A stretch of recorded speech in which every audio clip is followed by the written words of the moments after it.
കേജ്രിവാളിലേക്ക് എത്തുന്ന സാഹചര്യം എന്താണ്? കേജ്രിവാളിനെതിരെ അതുകൂടെ പറഞ്ഞുകൊണ്ട് ഞാൻ അവസാനിപ്പിക്കും. കാരണം പ്രേക്ഷകർ കാണുന്ന ഒരു സാഹചര്യമുണ്ട്. ഇന്ന് ഇന്ന് ഈ പറഞ്ഞ കോടതിയിൽ വാദം നടത്തിയ സമയത്ത് അഭിഷേക് മനു സിംഗ്വി പറഞ്ഞ ഏറ്റവും പ്രധാനപ്പെട്ട കാര്യം എന്താ? ഈ പറയുന്ന ഇഡിയുടെ അഭിഭാഷകൻ കൃത്യമായി ലൈവ് ലോയിൽ അതിൻ്റെ അപ്ഡേഷൻ ഉണ്ടായിരുന്നു. ഇഡിയുടെ അഭിഭാഷകൻ പറഞ്ഞ എന്താണ്? ഇദ്ദേഹത്തിനെതിരെ മാപ്പ് സാക്ഷിയുണ്ട്, ആ തെളിവുണ്ട്. മാപ്പ് സാക്ഷിയുടെ തെളിവ് ഏറ്റവും പ്രസക്തമാണ് ഇന്ത്യൻ എവിഡൻസ് ആക്ട് പ്രകാരം, ഞാൻ സമ്മതിക്കുന്നു. ആരായി മാപ്പ് സാക്ഷി? അതുകൂടെ അറിഞ്ഞിരിക്കണ്ടേ? അതായത് അർബൻ ഫാർമ എന്ന് പറയുന്ന ഒരു മനുഷ്യൻ, ശരത് റെഡ്ഡി എന്ന് പറയുന്ന ഒരു മനുഷ്യൻ, അദ്ദേഹം 2022 നവംബറിലാണ് ഇ ഡി അദ്ദേഹത്തെ ഈ മദ്യനയത്തിൽ അറസ്റ്റ് ചെയ്യുന്നത്. അതായത് മദ്യനയം ബന്ധപ്പെട്ട് കോഴ കൊടുത്തു എന്ന അടിസ്ഥാനത്തിൽ ഈ ശരത് റെഡ്ഡിയെ 2022 നവംബറിൽ ഇ ഡി അറസ്റ്റ് ചെയ്യുന്നു. 5 ദിവസം കഴിഞ്ഞപ്പോൾ നവംബർ 15-ന് ഇയാൾ 5 കോടി രൂപ BJPക്ക് ഇലക്ട്രൽ ബോണ്ട് വഴി നൽകി. പത്രമാധ്യമങ്ങളെ റിപ്പോർട്ട് വന്നില്ലേ? അറസ്റ്റ് ചെയ്യപ്പെട്ട് 5 ദിവസത്തിന് ശേഷം 5 കോടി രൂപ BJPക്ക് ഇലക്ട്രൽ ബോണ്ട് വഴി നൽകുന്നു. അതിനുശേഷം നമ്മൾ കണ്ടു 2023 മെയ്യിൽ ഡൽഹി ഹൈക്കോടതിയിൽ ആരോഗ്യ പ്രശ്നങ്ങളാണ്. അദ്ദേഹം ജാമ്യാപേക്ഷ കൊടുത്തപ്പോൾ അദ്ദേഹത്തെ ഇ ഡി എതിർത്തില്ല. ആ ജാമ്യാപേക്ഷ ഇ ഡി എതിർത്തില്ല, അദ്ദേഹം ജാമ്യം കിട്ടി. 1 മാസം കഴിഞ്ഞപ്പോൾ അദ്ദേഹത്തെ മാപ്പ് സാക്ഷിയാക്കുന്നു. നമ്മൾ കണ്ടതല്ലേ? അദ്ദേഹമാണ് ഈ അരവിന്ദ് കേജ്രിവാളിനെതിരെയുള്ള ഏറ്റവും പ്രധാനപ്പെട്ട സാക്ഷി എന്നാണ് ഇന്ന് കോടതിയിൽ പറയുന്നത്. അദ്ദേഹം മാപ്പ് സാക്ഷിയാക്കിയതിനു ശേഷം 5 മാസത്തിന് ശേഷം 2023 നവംബറിൽ വീണ്ടും 25 കോടി രൂപ BJPക്ക് നൽകുന്നു. അങ്ങനെ 25ഉം 5ഉം 30 കോടി രൂപ BJPക്ക് നൽകിയ ആന്ധ്രയിലുള്ള ഒരു ഫാർമ കമ്പനിയുടെ ശരത് റെഡ്ഡി എന്ന് പറയുന്ന ഒരു ബിസിനസ്മാനാണ് അരവിന്ദ് കേജ്രിവാളിനെ ഏറ്റവും വലിയ സാക്ഷി എന്നാണ് ഇന്ന് കോടതിയിൽ അദ്ദേഹത്തെ ഹാജരാക്കിയ സമയത്ത് സൗത്ത് ഗ്രൂപ്പിന്റെ കാര്യം മുഴുവനായിട്ട് പറയുന്നുണ്ട്. അതിനകത്ത് BRS നേതാവ് കെ കവിതയുടെ പേരുമുണ്ട്. കെ കവിതയ്ക്ക് ഈ കാര്യത്തിൽ എന്താണ് ഇപ്പോൾ ഡൽഹിയിലെ മദ്യനയ കാര്യത്തിൽ ഇത്രമാത്രം താല്പര്യം വരാൻ കാരണം? അവിടെയാണ് ഈ ഇടനിലക്കാരെ ഉൾപ്പെടുത്തുവാനുള്ള ശ്രമം നടന്നതും അത് വിജയിച്ചതും. അവിടെയാണ് ഈ കോഴ വന്നത്. സൗത്ത് ഗ്രൂപ്പിൽ നിന്നാണ് ഈ കോഴ വന്നത്. അവിടെ മറ്റൊരാളുടെ പേരുണ്ടല്ലോ, ഞാൻ നേരത്തെ ചോദിച്ച വിജയ് നായരുടെ കാര്യം. വിജയ് നായർ അരവിന്ദ് കേജ്രിവാളിന്റെ അടുത്ത സുഹൃത്താണ്. അല്ല, ഞാനത് തുടക്കത്തിൽ പറഞ്ഞത് സുഹൃത്തുക്കൾ, രാഷ്ട്രീയം നമുക്കറിയാം, നമ്മൾ കണ്ടിട്ടുള്ളതല്ലേ. രാഷ്ട്രീയത്തിൽ എല്ലാവരുടെയും മനസ്സ് തുറന്ന് ഇദ്ദേഹം അഴിമതിക്കാരനാണോ നോക്കിയിട്ടതും രാഷ്ട്രീയത്തിൽ സൗഹൃദങ്ങളും ബന്ധങ്ങളും സ്ഥാപിക്കാൻ എന്നാണ് അദ്ദേഹം വിശേഷിപ്പിച്ചിരുന്നത്. എന്തോ മൈ ബോയ് എന്നാണ്. അതാ ഞാൻ പറഞ്ഞേ. അദ്ദേഹം നടത്തിയ ഏതെങ്കിലും തരത്തിലുള്ള അഴിമതിക്ക് കേജ്രിവാൾ ഉത്തരവാദിയാവുന്നത് എങ്ങനെയാണ്? കേജ്രിവാൾ അക്കൗണ്ടബിലിറ്റി വരുന്നത് എങ്ങനെയാണ്? കേജ്രിവാളിനെ അറസ്റ്റ് ചെയ്ത് അകത്തിടാൻ തക്ക സാഹചര്യം സൃഷ്ടിക്കപ്പെടുന്നത് എങ്ങനെയാണ്? അവിടേക്ക് ഈ ഒരൊറ്റ തെളിവുമായിട്ട് ഇവിടെ എന്തായാലും ഈ മദ്യനയം മാറ്റുന്നതിൽ കോഴ വന്നിട്ടുണ്ട്, അഴിമതി നടന്നിട്ടുണ്ട്. പക്ഷേ അതിൽ കേജ്രിവാൾ ഇൻവോൾവ് അല്ല. കേജ്രിവാൾ അതിൽ യാതൊരു തരത്തിലും അദ്ദേഹത്തിന് ഇൻവോൾവ്മെന്റ് ഇല്ല. ആ ഇൻവോൾവ്മെന്റ് കെട്ടിച്ചമയ്ക്കുന്ന ഇൻവോൾവ്മെന്റ് ആണ് അദ്ദേഹത്തെ രാഷ്ട്രീയത്തിൽ നിന്ന് മാറ്റി നിർത്തി ഈ ഇലക്ഷനിൽ നേരിട്ട് സർക്കാരിന്റെ മദ്യനയം സ്വകാര്യ മേഖലയ്ക്ക് ആയിട്ട് മാറ്റുന്ന ഒരു ഇടപാടാണ് അവിടെ നടന്നത്. അല്ല, ഞാൻ പൊതുമേഖലയെ മാറ്റിക്കൊണ്ട് സ്വകാര്യ മദ്യക്കച്ചവടക്കാർക്ക് വരുവാനുള്ള ഏറ്റവും കൂടുതൽ വരുമാനം ഉണ്ടാകുന്ന ഒരു മേഖല. അവിടെ റീറ്റെയിലുകാർക്കും വരുമാനം ഉണ്ടാകുന്നു, ഹോൾസെയിലുകാർക്കും വരുമാനം ഉണ്ടാക്കി കൊടുക്കുന്നു. ഇതവിടെ പ്രശ്നമുണ്ടായത് കൊണ്ട്, അഴിമതി നടന്നത് കൊണ്ടാണല്ലോ പിന്നീട് നയത്തിൽ മാറ്റം വരുത്തിയത്. സ്വകാര്യ കച്ചവടക്കാർ വേണ്ട എന്ന തീരുമാനത്തിലേക്ക് വന്നതും. അപ്പോൾ അവിടെ സംശയം അവിടെ നിൽക്കുകയാണ്. അപ്പോൾ അവിടെ കേജ്രിവാളിന് ഇൻവോൾവ്മെന്റ് ഇല്ല, ബാക്കിയുള്ളവരാണ് ഇത് നടത്തിയത് എന്ന് പറയുമ്പോഴാണ് സംശയം. അല്ല, കേജ്രിവാളിലേക്ക് ഇൻവോൾവ്മെന്റ് വരുന്നത് എങ്ങനെയാണ്? കേജ്രിവാളിലേക്കുള്ള ചൂണ്ടുപലകളാവുന്നത് ആരൊക്കെയാണ്? കേജ്രിവാളിനെ പറ്റിയുള്ള ആക്ഷേപങ്ങൾ പറയുന്നത് ആരൊക്കെയാണെന്നുള്ളതാണ് ഏറ്റവും പ്രസക്തമായ. ശ്രീജിത് പണിക്കർ, ഇതിൽ ഇ ഡി പറഞ്ഞ കാര്യത്തിന്റെ ക്രക്സ്, മദ്യനയം രൂപവൽക്കരിക്കുന്നതിൽ കേജ്രിവാളിന് നേരിട്ട് പങ്കുണ്ട്. അനുകൂലമായി നയം രൂപവൽക്കരിക്കുന്നതിന് വേണ്ടി, അതായത് സ്വകാര്യ കച്ചവടക്കാർക്ക് നൽകുന്നതിന് വേണ്ടി പ്രതിഫലം എന്ന രീതിയിൽ കേജ്രിവാൾ സൗത്ത് ഗ്രൂപ്പിൽ നിന്ന് പണം ആവശ്യപ്പെട്ടു. കോടിക്കണക്കിന് രൂപ കൈപ്പറ്റി. ഇതിന് പിന്നാലെയാണ് ഈ നയരൂപീകരണം ഉണ്ടായത്. പഞ്ചാബ് തിരഞ്ഞെടുപ്പിന് മുന്നോടിയായി 100 കോടി രൂപ ആവശ്യപ്പെട്ടിരുന്നു. സൗത്ത് ഗ്രൂപ്പിൽ നിന്ന് കിട്ടിയ 45 കോടി രൂപ ഗോവ തിരഞ്ഞെടുപ്പ് കാലത്ത് ആം ആദ്മി പാർട്ടി ഉപയോഗിച്ചു. ഇതൊക്കെയാണ് ഇ ഡിയുടെ വാദം. പിന്നെ നേരത്തെ പറഞ്ഞ പോലെ AAPയുടെ കമ്മ്യൂണിക്കേഷൻ വിഭാഗം മേധാവി ആയിരുന്നുവല്ലോ അല്ലേ ഈ വിജയ് നായർ അല്ലേ? വിജയ് നായർ മന്ത്രി കൈലാഷ് ഗെലോട്ടിന്റെ വീട്ടിൽ താമസിച്ചാണ് ഇടപാടുകൾക്ക് ഇടനില നിന്നത്. സൗത്ത് ഗ്രൂപ്പിന്റെയും AAPയുടെയും ഇടനിലക്കാരനായി വിജയ് നായർ പ്രവർത്തിച്ചു. മലയാളിയാണല്ലോ അല്ലേ? നയരൂപീകരണത്തിന്റെ പേരിൽ സൗത്ത് ഗ്രൂപ്പിൽ നിന്ന് കൈക്കൂലി ആവശ്യപ്പെട്ടു. കേസിൽ ചോദ്യം ചെയ്ത പലരുടെയും മൊഴികളിൽ നിന്ന് ഇക്കാര്യം വ്യക്തമായിട്ടുണ്ട്. പക്ഷെ ഇവിടെ വിനോദ് വാദിച്ചത് കേജ്രിവാളിന് ഇതിൽ പങ്കാളിത്തമില്ല എന്നാണ്. നോക്കൂ, ശ്രീ വിനോദ് വിൽസൺ ഇവിടെ പറയുന്ന പല കാര്യങ്ങളും യുക്തിരഹിതമാണ് എന്നുള്ളത് ആദ്യമേ തന്നെ പറയട്ടെ. കാരണം അദ്ദേഹം പറയുന്ന ഒരു കാര്യം, ഒരു സംസ്ഥാനത്തിലുണ്ടായിരുന്ന ഒരു മദ്യനയം തിരുത്തപ്പെടുന്നു, പുതിയൊരു മദ്യനയം ഇംപ്ലിമെൻറ്റ് ചെയ്യപ്പെടുന്നു. ഇംപ്ലിമെൻറ്റ് ചെയ്തത് റൺ ചെയ്യുന്നതിനിടയ്ക്ക് വളരെ വലിയ വിവാദമുണ്ടാകുന്ന സമയത്ത് അത് റിട്രാക്ട് ചെയ്യുന്നു. അതിനുശേഷം വളരെ വലിയ രീതിയിലുള്ള പ്രശ്നങ്ങളിലേക്ക് പോകുന്നു. ഇതിൽ മുഖ്യമന്ത്രി ആയിരിക്കുന്ന അരവിന്ദ് കേജ്രിവാളിന് പങ്കില്ല എങ്കിൽ അദ്ദേഹം പിന്നെന്താ ഡമ്മിയാണോ? പിന്നെ ആരാണ് ഈ കാര്യത്തിൽ തീരുമാനമെടുക്കുന്നത്? അദ്ദേഹത്തിന് പങ്കില്ല, അവിടെ ഒരു വലിയ പ്രശ്നം നടന്നിട്ടുണ്ട് എങ്കിൽ അതിൽ ആരൊക്കെയാണ് തീരുമാനമെടുത്തത്? മനീഷ് സിസോദിയാണോ? മറ്റുള്ള ഏതെങ്കിലും ആം ആദ്മി പാർട്ടി നേതാക്കളാണോ?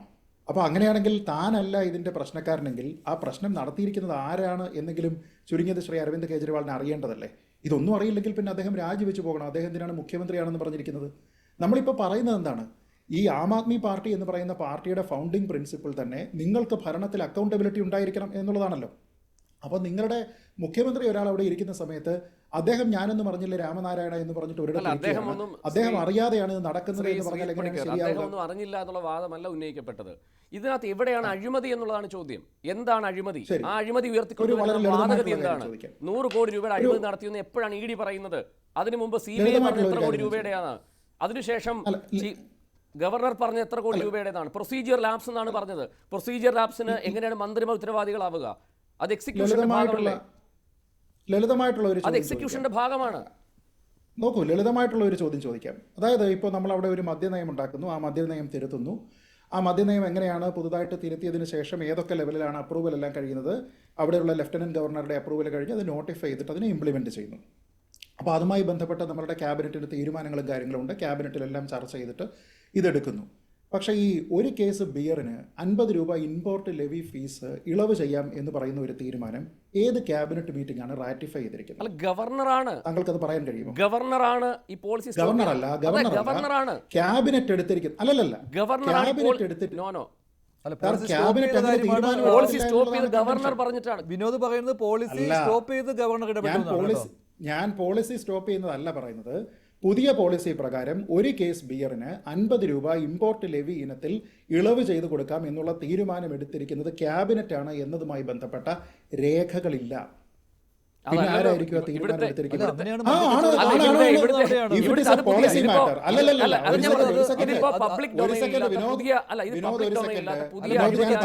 ഗുണം കിട്ടുന്നത് അവിടെയാണ്. ഇതാണ് പറഞ്ഞത്. അങ്ങനെയല്ലല്ലോ ശ്രീ, ഞാൻ ഒന്ന് പറഞ്ഞോട്ടെ. 380 കോടി രൂപ ഞാൻ പറയുന്നത് ഞാൻ ഈ നിമിഷം 380 കോടി രൂപയുടെ 310 മാസം കച്ചവടം നടത്തി. അങ്ങനെയല്ല,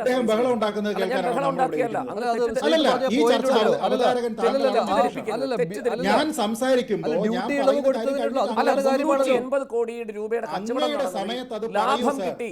ഞാൻ സംസാരിക്കുമ്പോൾ ഞാൻ സംസാരിക്കട്ടെ. നിങ്ങൾ ഈ അരവിന്ദ് കെജ്രിവാളിനെ പോലെ ഒരു നിഷേധാത്മക നിലപാട് വിനോദ് ഞാൻ പറയട്ടെ. നോക്കൂ, ഒരു ക്യാബിനറ്റ് സാർ, ഒരു ക്യാബിനറ്റ് അപ്രൂവ് ചെയ്തിരിക്കുന്ന തീരുമാനമാണ് എങ്കിൽ അതിൻ്റെ ക്യാബിനറ്റ് റെക്കോർഡ് ഉണ്ടായതിനു ശേഷം അദ്ദേഹം ഒരു തീരുമാനമെടുത്തിരിക്കുന്നു എന്ന് പറയാം. പക്ഷേ അങ്ങനെ ഒരു ക്യാബിനറ്റോ മിനിസ്റ്റേഴ്സോ ആ ഒരു തീരുമാനമെടുത്തതായിട്ടുള്ള രേഖകളില്ല എങ്കിൽ അതിനർത്ഥം പിന്നീട് ആരായിരിക്കും തീരുമാനം എടുത്തിരിക്കുക? ഞാൻ നോക്കിയിട്ട് അതിന് സാധ്യത കാണുന്നത് ഡെപ്യൂട്ടി ചീഫ് മിനിസ്റ്റർ തുടങ്ങിയ ആൾക്കാർ എടുത്തിരിക്കണം. കാരണം അത് ക്യാബിനറ്റാണ് അല്ലെങ്കിൽ അത് അപ്രൂവ് ചെയ്യേണ്ടത്. അത് പിന്നീട് റാറ്റിഫൈ ചെയ്തതായിട്ട് അതിനകത്ത് എങ്ങും തന്നെ നമ്മൾ കാണുന്നില്ല. അതേപോലെ ഈ ഹോൾസെയിലായിട്ട് ഇത് കൊടുക്കുന്ന സമയത്ത് 5% എന്ന് പറഞ്ഞിട്ടുള്ള ഒരു കമ്മീഷൻ റേറ്റ്, ആ കമ്മീഷൻ റേറ്റ് എവിടെയാണ് പറഞ്ഞിട്ട് ഇതിനെ 12% മാറ്റിയത്? അത് ഏത് മീറ്റിങ്ങിലാണ് റാറ്റിഫൈ ചെയ്തിരിക്കുന്നത്? ഈ കാര്യങ്ങളെല്ലാം തന്നെ പ്രൊസീജറൽ ലാപ്സ് ആണോ? അല്ല. അപ്പോൾ അതിനർത്ഥം എന്താണ്? ഇത് ഒരാരോപണമായിട്ട് കോൺഗ്രസിൻ്റെ ഭാഗത്തു നിന്ന് വരുന്നു, ചീഫ് സെക്രട്ടറി അതിലുള്ള ലാപ്സസ് കണ്ടുപിടിക്കുന്നു, LG അതിനെക്കുറിച്ച് റിപ്പോർട്ട് ചെയ്യുന്നു, അതിനുശേഷം അത് അന്വേഷണത്തിന് പോവുകയാണ്. ഈ 338 കോടി രൂപ എന്ന് പറഞ്ഞത് ടെൻറ്ററ്റീവ്ലി അതവിടെ എസ്റ്റാബ്ലിഷ്ഡ് ആണ് എന്ന് പറഞ്ഞിരിക്കുന്നത് ഈ പറയുന്ന ഏജൻസികളൊന്നുമല്ല. ഈ ഏജൻസികൾ കൊണ്ടുകൊടുത്തിരിക്കുന്ന രേഖകൾ പരിശോധിച്ചതിന് ശേഷം സുപ്രീം കോടതിയുടെ 2 അംഗ ബെഞ്ചാണ് പറയുന്നത് 338 കോടിയുടെ ട്രാൻസാക്ഷൻ എന്ന് പറയുന്നത് അവിടെ ടെൻറ്ററ്റീവ്ലി എസ്റ്റാബ്ലിഷ് ചെയ്തിട്ടുണ്ട്. അപ്പോൾ സ്വാഭാവികമായിട്ടും ടെൻറ്ററ്റീവ്ലി എസ്റ്റാബ്ലിഷ് ചെയ്തിരിക്കുന്ന ഒരു കാര്യത്തിനെ കൺഫേം ചെയ്യുന്നതിന് വേണ്ടിയിട്ട് ഒരു എൻക്വയറി അവിടെ ഉണ്ടായിരിക്കണം. ഇത് പണ്ട് സുപ്രീം കോടതി പറഞ്ഞതല്ല. ഏതാനും ദിവസങ്ങൾക്ക് മുൻപ് മനീഷ് സിസോദിയുടെ ബെയിൽ പരിഗണിക്കുന്ന സമയത്ത് ജസ്റ്റിസ് സഞ്ജീവ് ഖന്ന പറഞ്ഞിരിക്കുന്ന കാര്യമാണ്. ഒപ്പം താങ്കൾ ഇപ്പോൾ ശശി തരൂരിനെ കൂട്ടുപിടിച്ചിട്ട് ശശി തരൂർ അങ്ങനെ പറഞ്ഞു ഇങ്ങനെ പറഞ്ഞു എന്ന് പറഞ്ഞു. ഞാൻ പറയുന്നത് നോക്കൂ, കോൺഗ്രസിൻ്റെ അഭിപ്രായം, ശശി തരൂർ അവരുടെ ഒരു MP മാത്രമാണ്. കോൺഗ്രസ് പാർട്ടിയുടെ അഭിപ്രായമാണ് അല്പം മുമ്പ് ഞാൻ വായിച്ചത്. അതിൽ കോൺഗ്രസ് പാർട്ടി പറയുന്നത് എത്രയോ മാസങ്ങൾക്ക് മുൻപേ കോൺഗ്രസ് പാർട്ടി പറഞ്ഞിരിക്കുന്നു അരവിന്ദ് കെജ്രിവാളും മറ്റുള്ള മന്ത്രിമാരും രാജിവെക്കണം, കാരണം ഇതൊരു സ്കാം ആണെന്ന്.